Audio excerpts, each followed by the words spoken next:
Bom dia a todos, a todas. Não escutei. Bom. Eu estava dizendo que eu vou falar aqui da tribuna porque, embora eu não vá usar o computador, ela funciona como se fosse uma trincheira para a gente. E é uma honra estar aqui. Ontem estive no Consolador, há muito tempo que eu falo aqui em Araraquara, eu fui promotor aqui já faz alguns anos. Mas agora, desde antes da pandemia que eu não vim, então é uma honra para mim estar com vocês nesta manhã de domingo. À luz da doutrina espírita, nós podemos afirmar que a prova existencial de Deus decorre naturalmente através de três fatores absolutamente incontestáveis. O primeiro é a ideia de Deus no homem manifestando-se universalmente através da lei de adoração, que levou todos os povos, em todos os tempos, a adorar um poder supremo. O segundo é a lei de causa e efeito, que mostra a impossibilidade da existência de efeitos inteligentes sem uma causa inteligente. E o terceiro é a inteligência total da natureza nos seus mínimos detalhes, revelando a imanência cósmica de um poder superior. Vamos analisar ainda aqui rapidamente cada um desses fatores. A ideia de Deus no homem acompanha a humanidade desde a sua infância, ainda na fase tribal, onde, por conta dessa situação de infância, ela costuma confundir os fenômenos da natureza com o próprio Criador. E inicia-se então o culto, primeiro a pedra, litolatria, depois as árvores, a fitolatria, depois os animais, a zoolatria, até chegar à antropomorfia. Antropos, humano, morfos, forma, ismo, aqueles que acreditam que Deus tem uma forma humana. Aliás, esse antropomorfismo está tão arraigado na nossa cabeça que quando nós falamos Senhor, já vem a ideia daquele ancião segurando um cajado na mão. Nós precisamos abolir essa imagem. Aliás, a crença em Deus que honra e enobrece o nosso coração não é patrimônio exclusivo do filósofo, também o é do selvagem, que quando ele interroga a natureza e percebe que não existe por si mesmo, rende tosco, porém sincero culto a um ser supremo, que é o Criador do universo. Mais tarde, a humanidade mergulhou num poço profundo da Idade Média e dormiu durante 1000 anos embalada pelo ostracismo. Depois que deixou a fase feudal, tivemos o Renascimento, que foi um trabalho hercúleo para retomar o conhecimento e redescobrir a ciência que haviam sido sepultados nas cinzas do obscurantismo medieval. Com a Renascença, tivemos a encarnação de espíritos esclarecidos na arte da pintura, por exemplo, Miguel Ângelo, e na arte também da filosofia, que nós vamos encontrar René Descartes, considerado o primeiro homem moderno. Descartes nasceu em La Haye, na França, dia 31 de março de 1596. E, além de outras contribuições científicas, a sua influência foi decisiva para o estabelecimento do paradigma mecanicista que, por 3 séculos, dominou totalmente o panorama científico. A distinção radical entre substância infinita, Deus, substância pensante, alma, e substância extrema, matéria, levou-o a conceber o universo como se fosse um mecanismo gigantesco, e os próprios seres vivos como se fossem autômatos complexos, regidos por leis físicas imutáveis, mas destituídos totalmente de qualquer conotação anímica ou espiritual. Ele morreu dia 11 de fevereiro de 1650 em Estocolmo, na Suécia, onde ele era hóspede da rainha sueca. Anos depois, exatamente dia 15 de outubro de 1844, em Roden, na Alemanha, nasce Wilhelm Friedrich Nietzsche, que foi um pensador pessimista, e a certa altura ele resolveu matar Deus através do seu personagem, o Homem Louco. constante de suas obras, do qual faremos um resumo agora. Não ouviram falar daquele homem louco que, em certa manhã, acendeu uma lanterna, correu ao mercado e pôs-se a gritar incessantemente: procuro Deus, procuro Deus. E como ali estavam muitos daqueles que não acreditavam em Deus, ele despertou com isso uma grande gargalhada. Então Deus está perdido? Perguntou um deles. Ele se perdeu como uma criança? Disse outro. Está se escondendo? Ele tem medo de nós? Embarcou no navio, emigrou, gritavam e gargalhavam uns para os outros. O homem louco lançou-se para o meio deles e trespassou-os com seu olhar. Para onde foi Deus? Gritou ele. Já lhes direi, nós o matamos, vocês e eu. Mas como fizemos isso? Como conseguimos beber inteiramente o oceano? Quem nos deu a esponja para apagar o horizonte? Que fizemos nós ao desatar a terra do seu sol? Para onde ela se move agora? Para onde nos movemos nós? Para longe de todos os sóis? Não caímos continuamente? Para trás, para os lados, para a frente, em todas as direções? Mas existe ainda em cima e embaixo? Não vagamos como que através de um nada infinito? Não caímos continuamente? Não anoitece eternamente? Não sentimos o frio do vácuo na nossa pele? Não está ele cada dia mais frio? Não anoitece eternamente? Não temos que acender lanternas pela manhã? Não ouvimos o barulho dos coveiros a enterrar Deus? Não sentimos o cheiro da putrefação divina? Também os deuses apodrecem. Deus está morto e nós o matamos. Como nos consolar a nós, assassinos entre os assassinos? O mais sagrado e mais forte que a humanidade tinha até então, sangrou inteiro sobre os nossos punhais. Quem nos limpará esse sangue? Com que água poderemos nos lavar? Que ritos expiatórios, que jogos sagrados teremos que inventar? A grandeza desse ato não é demasiado grande para nós? Não devíamos nós mesmos nos tornar deuses, pelo menos nos sentir dignos dele? Nunca houve um ato maior, e quem vier depois de nós pertencerá, por causa desse ato, a uma história mais superior que toda a história até então. Nesse momento silenciou o homem louco, e novamente olhou para os seus ouvintes. Também eles ficaram em silêncio, olhando espantados para ele. Eu venho cedo demais, disse ele, ainda não é o meu tempo. Esse acontecimento eterno está a caminho, não chegou ainda aos ouvidos dos homens. O corisco e o trovão precisam de tempo. A luz das estrelas precisa de tempo. Os atos, mesmo depois de feitos, precisam de tempo para serem vistos e ouvidos. Esse acontecimento enorme ainda está a caminho, mas está mais longínquo do que a mais longínqua constelação. Conta-se que, nesse mesmo dia, o homem louco irrompeu em várias igrejas e em cada uma entoou o seu requiem a eterno Deus, descanso eterno de Deus.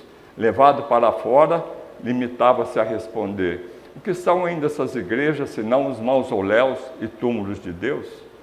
É bom não esquecer que logo depois disso, em 1889, Nietzsche perdeu completamente a razão, ficou 11 anos numa instituição psiquiátrica e morreu dia 25 de agosto de 1900.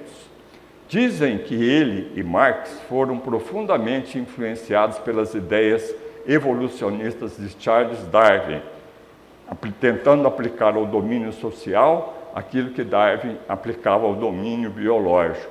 Mas o cérebro evolucionista inglês, respondendo às acusações de ateísmo que foram formuladas contra ele, respondeu o seguinte: por piores que tenham sido as crises pelas quais passei, jamais desci até o ateísmo.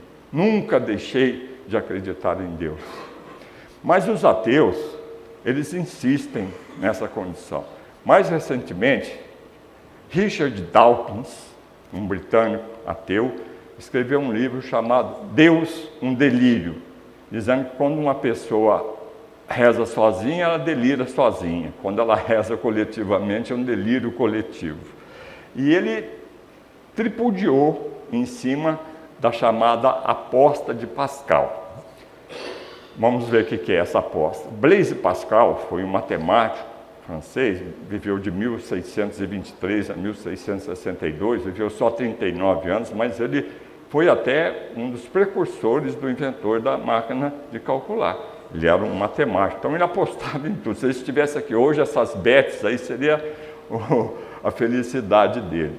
Então ele dizia assim: se você tiver que apostar se Deus existe ou se Deus não existe, essa é a aposta de Pascal. Você deve apostar sempre que ele existe. Porque se você apostar que ele existe, você morrendo, chegar lá e ele existir mesmo, você vai para o céu. Agora, se ele não existir, não tem importância, porque você também não vai existir, já que não existe Deus, não existe algo. Agora, se você apostar que ele não existe e chegar lá e ele existir, você vai para o inferno. Então, o melhor que tem é você apostar sempre que Deus existe. Depois de fazer esse resumo no livro, Deus no Delírio, o Dawkins não se dá por vencido. Ele falou: mas em qual Deus que eu vou apostar? Suponhamos que eu aposto em Jeová. Chega lá é Baal, eu vou para o inferno do mesmo jeito. Então, a dúvida entre apostar no Deus errado, é melhor não apostar em Deus nenhum. Isso com relação aos ateus. Os céticos, o cético é diferente do ateu. Ele duvida que Deus existe. Então, Bertrand Russell foi um cético empedernido, dramaturgo, muito conhecido. Uma vez um amigo perguntou para ele: mas Bertrand, se você chegar lá Deus existir e perguntar para você por que você não acreditou, ele diz: eu diria o seguinte: Senhor, o senhor vai me desculpar, mas eu não encontrei provas suficientes da sua existência. Aliás, sobre isso tem um episódio interessante que aconteceu durante a entrega do revolucionário livro Mecânica Celeste ao imperador Napoleão Bonaparte, feita pelo próprio autor daquela obra, o matemático, físico e astrônomo francês Pierre-Simon de Laplace, no qual ele demonstra a estabilidade do sistema solar através da lei de gravitação de Newton, incorporando-a no seu livro, e nele incluindo a proposta hoje conhecida como a hipótese de Laplace sobre o nascimento do sistema solar. Ele também concebeu a ideia de que uma estrela poderia ter uma massa tão grande que as partículas de luz não poderiam escapar dela, uma ideia precursora da teoria moderna dos buracos negros. Consta que depois de tomar conhecimento daquela obra, Napoleão comentou com Laplace: você escreveu esse livro enorme sobre o Criador do mundo sem citar uma vez o autor do universo? E Laplace respondeu com uma frase histórica que ficou célebre: Senhor, não senti necessidade dessa hipótese. Hipótese teológica é que os astrônomos chamam, porque eles dizem que se aceitar a hipótese teológica, ou seja, a Bíblia, é preciso descartar a ciência. Então eles seguem sempre na luta para impor o acaso criador. Para responder a isso, nós vamos lembrar um outro episódio, desta feita envolvendo o não menos célebre Isaac Newton. Isaac Newton, como nós sabemos, foi um gênio, e através do qual a física moderna e o paradigma mecanicista no qual ela se apoia chegaram à sua suprema realização. E além de outras contribuições intelectuais, ele criou o cálculo diferencial e integral, formulou rigorosamente as 3 leis fundamentais da mecânica, decompôs experimentalmente a luz branca nas 7 cores do arco-íris e, principalmente, estabeleceu a teoria da gravitação universal, cujo enunciado é: matéria atrai matéria na razão da massa e na razão inversa ao quadrado da distância. Essa teoria unificou a física terrestre de Galileu com a física celeste de Kepler. Conta-se que certa vez Newton pediu a um mecânico amigo dele, dotado de extraordinária perícia, para fazer-lhe uma réplica em miniatura do nosso sistema solar, com esferas representando o Sol e os planetas, mas conjugadas por correias e engrenagens que movimentavam-se de acordo com uma manivela que fosse movida na respectiva órbita. Um dia, Newton sabia que ia receber a visita de um amigo ateu, e a conversa descoberta entre eles foi resumida assim na revista científica Minnesota Technology. Certo dia, Newton estava sentado em seu estúdio, com seu mecanismo perto de si, montado numa grande mesa e lendo um livro. Nisso chegou seu amigo cientista ateu. Como cientista, imediatamente ele reconheceu o que tinha diante de si. Aproximando-se, mexeu vagarosamente a manivela e ficou surpreso com os corpos celestes movendo-se todos na velocidade relativa às respectivas órbitas. Afastando-se alguns passos, ele exclamou: "Mas que coisa maravilhosa! Quem fez isso?" Sem levantar os olhos do seu livro, Newton respondeu: "Ninguém." Mas o ateu, voltando-se rapidamente, disse: "Você, evidentemente, não ouviu minha pergunta. Eu gostaria de saber quem fez isso." E Newton, então, levantando os olhos, assegurou-lhe solenemente que ninguém havia feito. Ele colocou aqueles materiais sobre a mesa e eles, por acaso, tomaram aquela forma. Mas, nesse momento, um tanto acaloradamente, o cientista ateu disse: "Você deve pensar que eu sou um tolo. Naturalmente, isso foi feito por alguém. Esse alguém é um gênio e eu gostaria de saber quem é." Pondo de lado o seu livro, Newton levantou-se, pousou a mão no ombro do seu amigo e lhe disse: "Essa coisa é apenas uma imitação grosseira do verdadeiro original, cujas leis você conhece, e eu não consigo convencê-lo que esse mero brinquedo veio a existir sem ter feito por ninguém. E, no entanto, você professa crer que o verdadeiro original, da onde se copiou o modelo, veio a existir sem ter sido projetado nem feito por alguém. Ora, diga-me, por meio de que espécie de raciocínio você chegou a essa conclusão tão incongruente?" Aliás, a lei de causa e efeito, ela pode ser resumida nesse poema de Eurípides Barçanufo. O universo é obra inteligentíssima, obra que transpõe a mais genial inteligência humana. E como todo efeito inteligente tem uma causa inteligente, é forçoso inferir que a do universo é superior a toda inteligência. É a inteligência das inteligências, a causa das causas, a lei das leis, a razão das razões, a consciência das consciências. É Deus. Deus, nome 1000 vezes santo, que Isaac Newton jamais pronunciava sem descobrir-se. É Deus, Deus que vos revelais pela natureza, vossa filha e nossa mãe. Reconheço-vos eu, Senhor, na poesia da criação, na criança que sorri, no ancião que tropeça, no mendigo que implora, na mão que assiste, na mãe que vela, no pai que instrui, no apóstolo que evangeliza. Deus, reconheço-vos eu, Senhor, no amor da esposa, no afeto do filho, na estima da irmã, na justiça do justo, na misericórdia do indulgente, na fé do pio, na esperança dos povos, na caridade dos bons, na inteireza dos íntegros.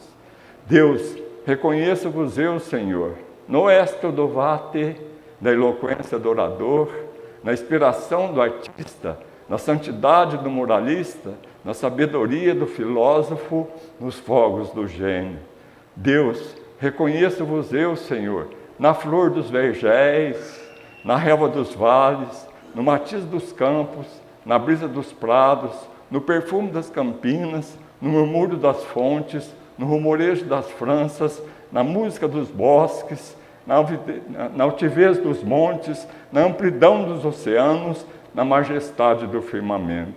Deus, reconheço-vos eu, Senhor, nos lindos antélios, no íris multicor, nas auroras polares, no argêntio da lua, no brilho do sol, na luz das estrelas, na amplidão dos oceanos. Deus, reconheço-vos eu, Senhor, na formação das nebulosas, na origem dos mundos, na gênese dos sóis, no berço das humanidades, na maravilha, no esplendor, no sublime do infinito. Deus, reconheço-vos eu, Senhor, com Jesus quando ora, Pai nosso que estás nos céus, ou com os anjos quando cantam, glória a Deus nas alturas, aleluia. E para falar sobre esse poema, nós vamos falar exatamente sobre a lei de causa e efeito, que é exatamente o segundo fator através do qual a doutrina espírita demonstra a existência de Deus. O primeiro, como nós vimos, a existência de Deus no homem, manifestando-se universalmente através da lei da adoração. O segundo é a lei de causa e efeito, que, aliás, o Eurípides resumiu nesse poema. Mas o que é a lei de causa e efeito? Nós podemos resumi-la assim, aplicando a teoria da conditio sine qua non no direito penal. Considera-se causa a energia ou força sem a qual nenhum efeito teria ocorrido. Então, essa energia ou força que deu origem a tudo é exatamente a lei de causa e efeito. Quando nós examinamos as obras que nos cercam, aqui nós veremos que estão todas dentro da capacidade humana. Mas como nós chegamos na obra universal, as galáxias, o próprio sistema solar, a Terra, os oceanos, os rios, os lagos, os animais e o próprio homem, ela está acima, ela transcende a inteligência humana, como diz Eurípides. Aí nós teríamos que ou aplicar o acaso criador, que os ateus querem, ou nós temos que admitir a existência de um poder superior atrás disso. Aliás, o próprio Allan Kardec diz: atribuir a obra universal ao acaso é insensatez, porque o acaso é cego e não pode produzir a obra que o universo produziu. Se nós não fizermos assim, ele diz, teríamos que atribuir inteligência ao acaso, e um acaso inteligente já não é acaso.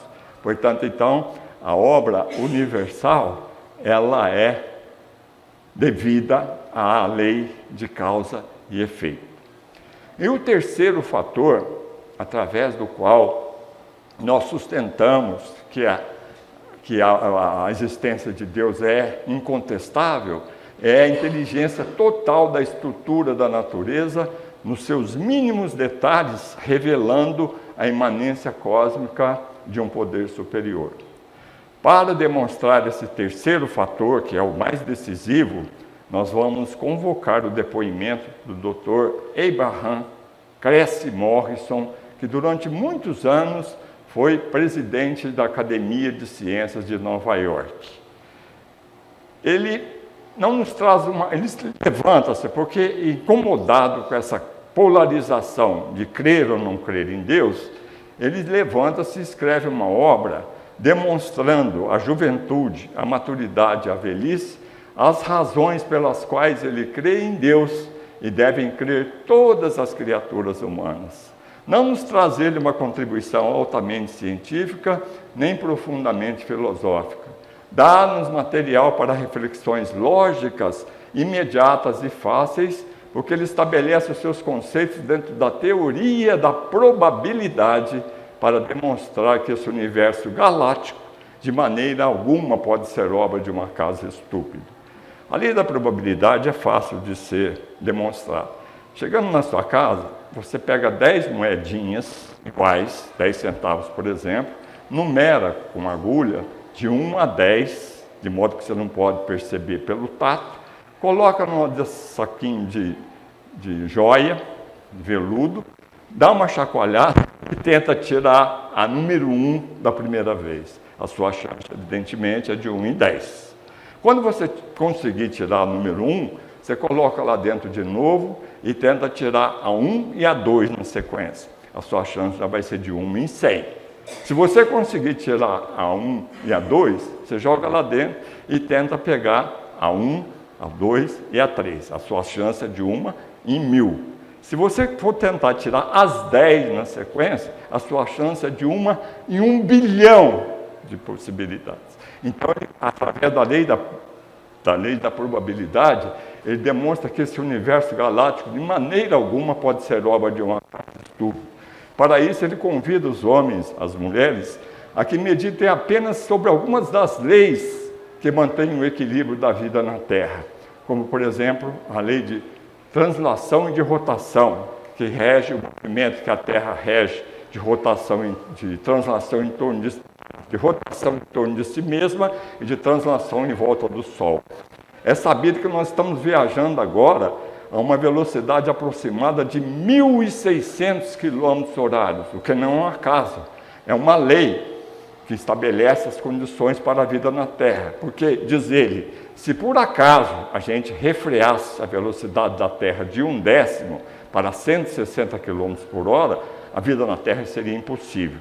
Porque, nesse caso, os dias seriam de 120 horas e as noites de 120 horas. Logo, o que o Sol de 120 horas não matasse, porque ele mataria primeiro a vida vegetal, animal e ameaçaria a vida humana, que em seguida as 120 horas de frio se encarregariam de destruir pela motivação dos continentes gelados. Logo, uma mente matemática e superior estabeleceu as condições para que a Terra girasse com tal velocidade. Prossegue ele dizendo, como paramos para observar a atmosfera, sabemos que ela foi milimetricamente medida, porque se a nossa atmosfera fosse mais rarefeita de apenas 1 quilômetro, a vida na Terra seria impossível. Porque é sabido que caem sobre o planeta diariamente cerca de 50 milhões de aerólitos e meteoritos, são pedras incandescentes, pedaços de satélites que estão lá no espaço e que caem pela Terra. E que se não fosse pela essa atmosfera que nos rala e dissolve, nós seríamos bombardeados diariamente 50 milhões de vezes, lavrando incêndios e destruições inomináveis. Bastava, diz o Dr. Morrison, que o oceano fosse mais profundo apenas de 3 metros e a vida seria impossível. Porque nesse caso, o ácido carbônico e o oxigênio seriam todos absorvidos pelas águas, matando primeiro toda a forma de vida no seio das águas e depois na superfície lisa. Creio em Deus, prossegue ele dizendo, por causa da inclinação do eixo da Terra, 23 graus e 26 minutos. Porque se a Terra estivesse na vertical ou mudasse de posição, o Sol bateria direto nas calotas polares, o gelo se derreteria e levaria tudo de roldão.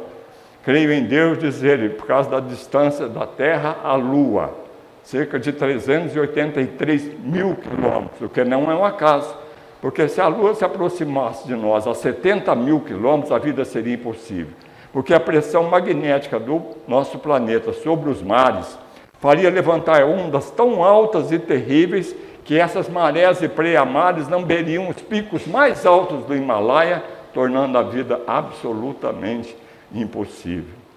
Por isso, diz ele, por essas singelas leis, que seria fastidioso enumerar, como por exemplo a distância que nos separa do Sol, aproximadamente 153 milhões de quilômetros, eu creio em Deus, o que não é um acaso, porque nos dá essa tépida sensação de calor, não insuficiente, nem demasiada para manter a vida aqui na Terra. Porque, diz ele, se a Terra estivesse um pouco mais próxima do Sol, nós seríamos destruídos pelo excesso de calor. Se estivéssemos mais afastados, seríamos destruídos pela falta de calor, dos raios ultravioletas, infravermelhos e dos caloríferos que mantêm a vida vegetativa na face da Terra. Logo, uma mente superior estabeleceu todas essas condições para possibilitar a vida na Terra, de modo que não há uma única chance em 1 bilhão, da lei da probabilidade, de que a vida do nosso planeta tenha sido resultado de um acidente. Creio em Deus, prossegue o Dr. Gressel Morris, graças a uma lei singela que está imanente em tudo e em todos, a lei da vida. Mas que é a vida? Por mais que se haja tentado definir o que é a vida, as definições são todas incompletas, insuficientes. A biologia define vida de um jeito, a filosofia de outro, e ninguém sabe o que é a vida na sua realidade. Não obstante, a vida está aqui, além, alhures, em todo lugar. Mas que é a vida? A vida é o arquiteto maravilhoso que ergue nas profundezas submarinas os castelos de algas e de corais. É o extraordinário escultor que trabalha a cada ramo, contornos em cada planta, jamais repetido em qualquer outra flor ou folha na face da terra. É o paciente professor de música que ensina a cada pássaro pacientemente a entoar a sua própria canção do amor. É o químico sublime que confere a cada fruta o seu sabor característico e inconfundível. É o ser terrível que consegue converter humus em açúcar e madeira. É o ser terrível também que transforma água em açúcar e madeira. Então, onde está a vida? A vida está no protoplasma. O protoplasma é uma gotinha gelatinosa, invisível a olho nu. Para você ter uma ideia, uma cabeça de alfinete comportaria 5 milhões de protoplasma, de modo que ele é sensível ao heliotropismo. Se um dia acabasse toda a forma de vida na Terra, vegetal, animal, humana, mas sobrasse uma só gotinha de protoplasma e um raiozinho dissidente do Sol, por essa única célula, pela lei da cisciparidade, ela se bipartiria, e na bagatela de alguns milhões de anos, os prados estariam novamente reverdecidos, os rios povoados, os animais e os homens estariam novamente de volta. Creio em Deus, prossegue o Dr. Crescimons, por causa da inexplicabilidade do instinto. Sabemos como se manifesta o instinto, mas não onde se localiza, nem como é o seu mecanismo. E ele já começa nas plantas. Ele diz que no fundo até uma passagem poética, no fundo de muitos lagos, duas plantas se amam profundamente. A planta feminina não depende da masculina. Chegando à época da fecundação, a planta feminina, caprichosa, como tudo que é feminino é caprichoso, lança aquele cordel vegetal que vai se desenrolando até chegar na superfície das águas superiores, onde ela se abre no lindo botão ao sol. A planta masculina, sabendo que está na hora da fecundação, arrebenta o pedúnculo, que é débil, e sobe também. Mas não sobe ao acaso, sobe exatamente no momento em que o vento carreia o pólen na direção da planta aberta feminina, ela recebe o pólen, fecha-se, enrola-se e vai se multiplicar lá embaixo, na intimidade das águas inferiores. Que é isso? Grandeza da vida, milagre de um instinto vegetal que no mundo animal está presente nas nossas aves, nos peixes e até nos pequeninos insetos. O João de Barro, por exemplo, chegando à época do acasalamento, vai construir aquela casinha que todos nós conhecemos. Aliás, dizem que as coisas estão tão difíceis lá no sistema habitacional das aves, que o João de Barro não está nem construindo mais, está reformando as antigas. De qualquer forma, quando ele vai abrir a porta, ele trepa o galho mais alto da árvore e coloca o biquinho na direção dos ventos para saber de onde virão as borrascas na época do vendaval. E abre a porta exatamente do lado oposto ao vendaval, a fim de preservar a sua prole. E não erra nunca, o que mata de inveja o serviço de meteorologia que não consegue acertar.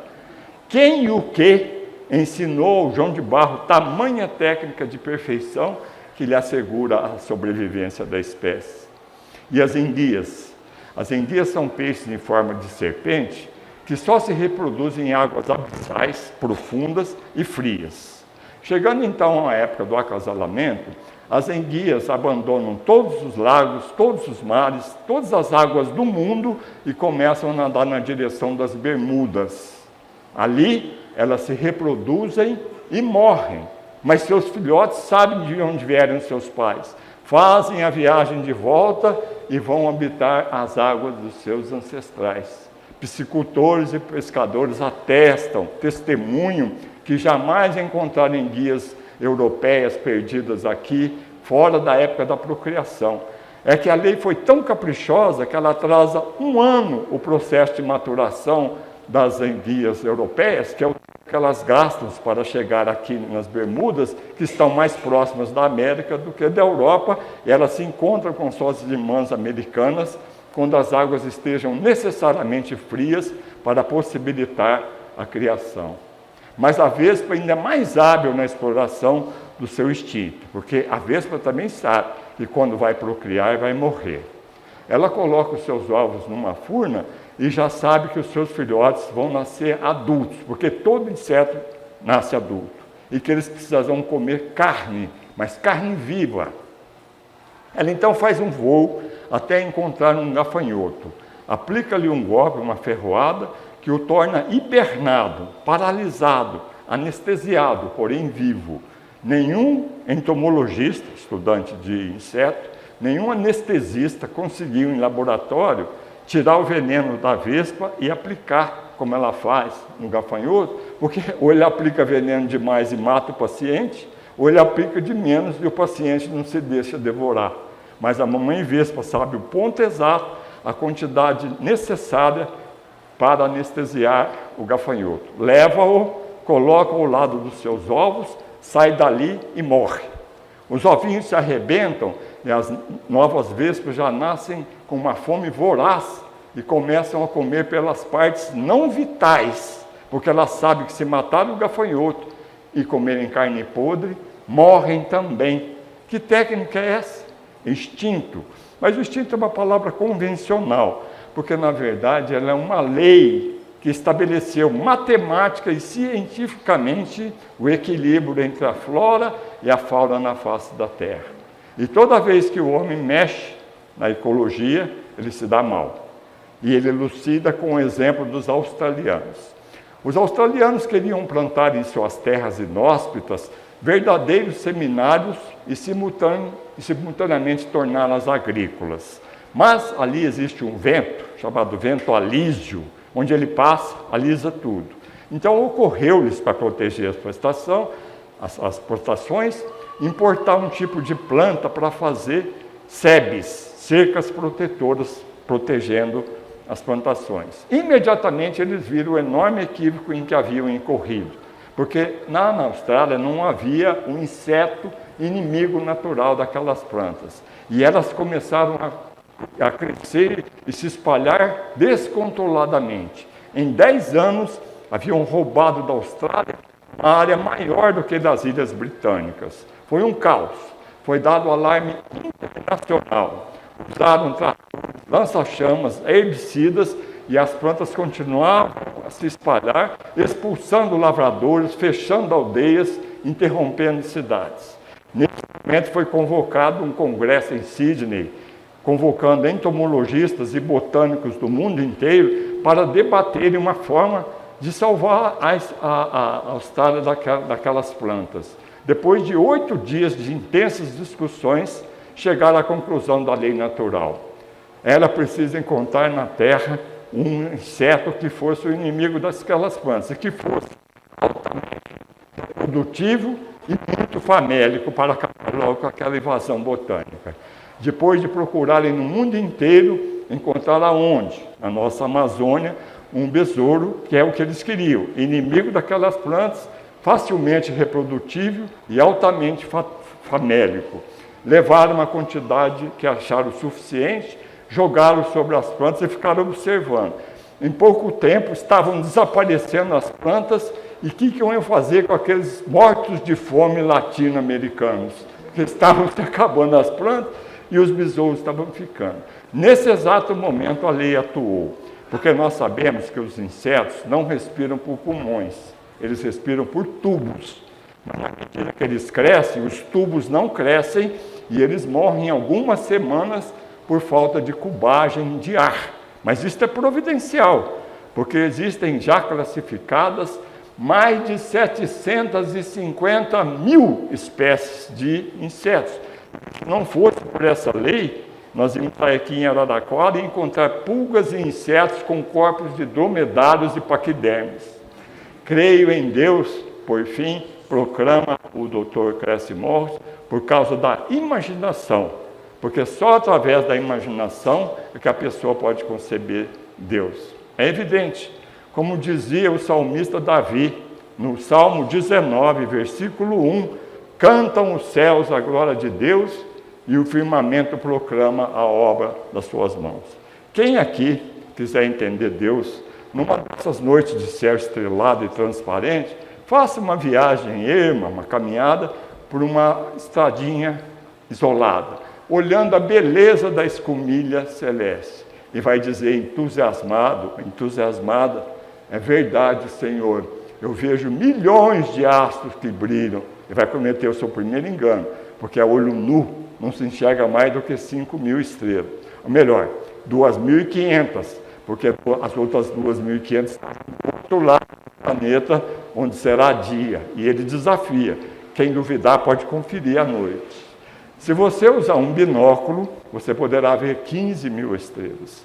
Se usar um desses telescópios domésticos, você verá 150 mil estrelas. Se você for ao observatório de Monte Palomar, na Califórnia, você poderá ver 30 milhões de estrelas cantando as obras de Deus. E ela, então, entusiasmada, vai ao laboratório de radioastronomia na Alemanha e saberá que a nossa Via Láctea tem mais de 100 bilhões de estrelas cantando as obras de Deus. E saberá também que é uma Via Láctea subdesenvolvida, porque existem milhões de galáxias maiores do que a nossa. E ela, então, começa a pensar na distância. A luz do Sol sai de lá 7 minutos e 8 segundos antes de chegar aqui. Então, ele olha adiante e se deslumbra com a Alfa de Hércules. Mas a Alfa de Hércules é uma estrela tão grande que, se ela fosse colocada aqui no sistema solar, ela tomaria o lugar do Sol e ainda os planetas Mercúrio, Vênus, Terra e Marte caberiam dentro dela, porque ela é cerca de 80 mil vezes maior do que o Sol.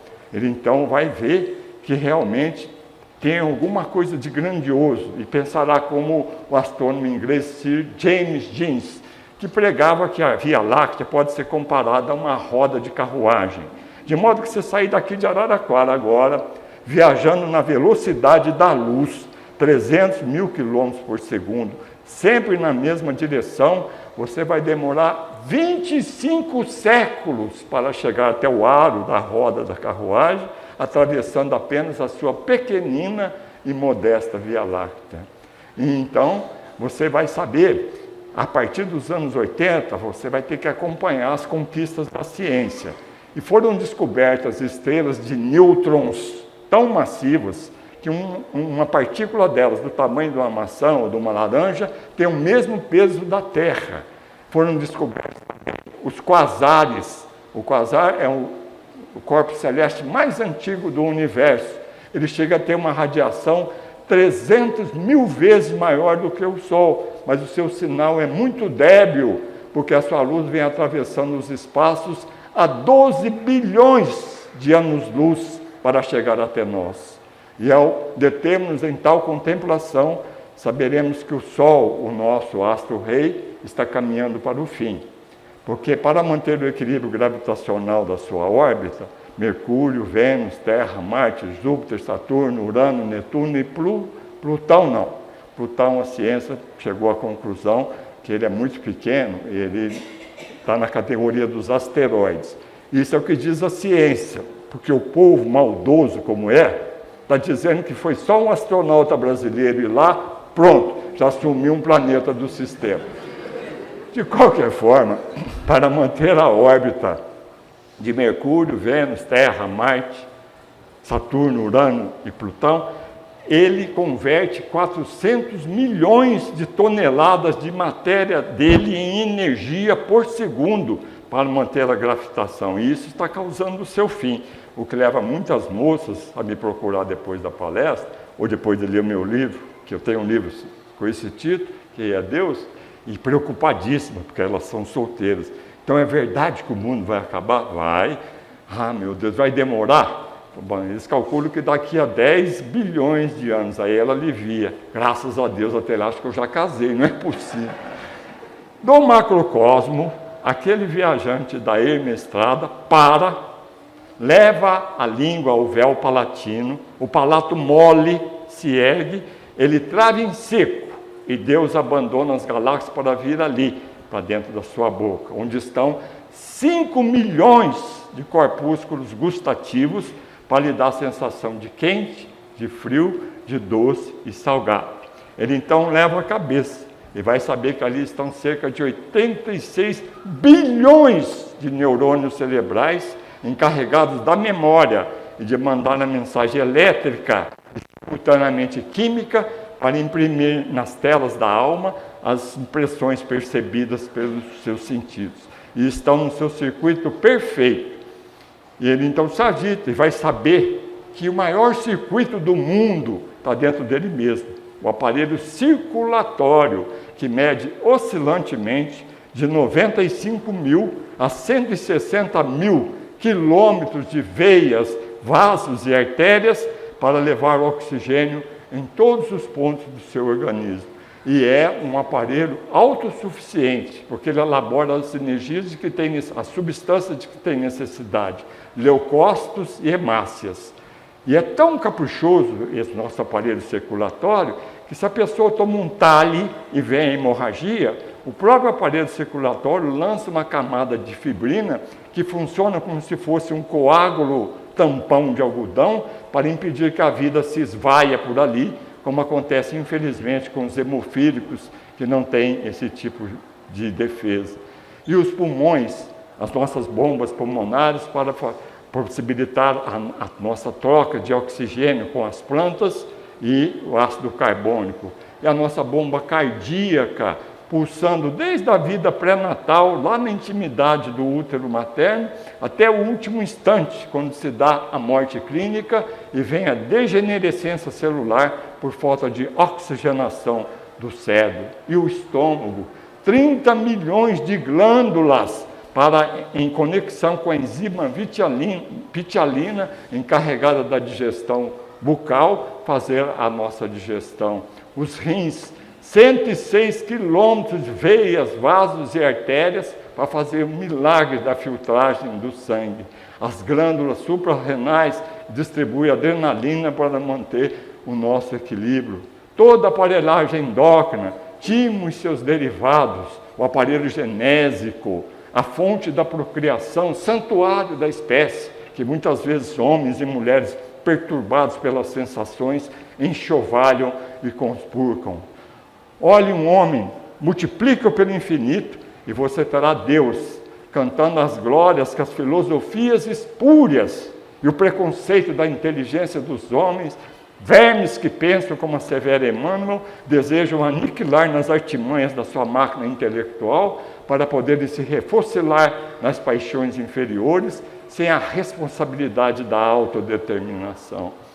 Deus ainda é mais grandioso diante de uma sepultura vazia, quando alguém lamenta a partida de um ser que ali não está, e ele retorna para perpetuar o amor desses intercâmbios dúcidos das sessões mediúnicas, conforme a doutrina espírita nos traz, através do miraculoso condão da mediunidade. Allan Kardec asseverou que a necessidade do homem, da mulher, é autoconhecer-se para valorizar as determinações divinas e crescer na direção do infinito. Deus está manifesto no amor. A doutrina espírita nos trouxe Deus de volta. Não um Deus que pode ficar pregado nas paredes de uma religião, de qualquer religião. Não esse Deus nacional, regional, mas esse Deus das galáxias, esse Deus sideral, esse Deus que perfuma uma flor, sorri nos lábios de uma criança que passa e aureolado na cabeça encanecida de um ancião, nos fala de respeito, dignidade e elevação. Esse Deus que, apesar de todas as definições filosóficas que se lhe deu, a melhor delas fluiu dos lábios de Jesus. Meu Pai, a paternidade divina e a fraternidade universal um dia ainda vão comandar a Terra pelo código do amor, porque esse é o seu destino cósmico. Mas quando desejamos ser amados, somos crianças espirituais. Atingimos a plenitude espiritual quando nós passamos a amar, mas quando amamos, dando, doando-nos, ofertando-nos, porque o amor que doa objetos materiais não ama, negocia com Deus, mas o amor que se dá, revela a Deus e faz a criatura co-criadora na obra da criação. Doar-se, infelizmente a dor se espalhou pela face da terra, mas isso aconteceu porque nós nos voltamos para dentro de nós mesmos e nos tornamos egoístas. A doutrina espírita, patrocinando a causa de que fora da caridade não há salvação, conclama-nos todos a solidariedade universal. Um sorriso, um aperto de mão, um gesto fraterno, uma palavra gentil, um pedaço de pão, um copo de água fria, um vidrinho de medicamento, um retalho de pano que seja, mas, sobretudo, um ato de dignidade perante você e perante a pessoa que está recebendo. Porque a caridade será tanto maior, quanto maior for a transformação moral para melhor de quem a pratica. Então, Deus abandona as galáxias, Nesse ser renovado ele pulsa e ele emocionado se ergue e brada: Deus, passei tanto tempo te procurando, não sabia onde estavas. Olhava para o infinito, não te via e pensava comigo mesmo: será que tu existes? Não me contentava na busca e prosseguia. Tentava te encontrar nas religiões e nos templos, tu também não estavas. Te busquei através dos sacerdotes e pastores, também não te encontrei. Senti só, vazio, desesperado e descri. E na descrença tropecei, e no tropeço caí, e na queda senti-me fraco. Fraco procurei socorro. No socorro encontrei amigos. Nos amigos encontrei carinho. E no carinho vi nascer o amor. E no amor eu vi um mundo novo. E nesse mundo novo eu resolvi viver. O que recebi, resolvi doar. Doando alguma coisa, muito recebi. E recebendo senti-me feliz. E ao ser feliz encontrei a paz. E tendo paz foi que enxerguei que dentro de mim é que tu estás. Foi em mim que sem procurar eu te encontrei. Pela sua atenção, muito obrigado.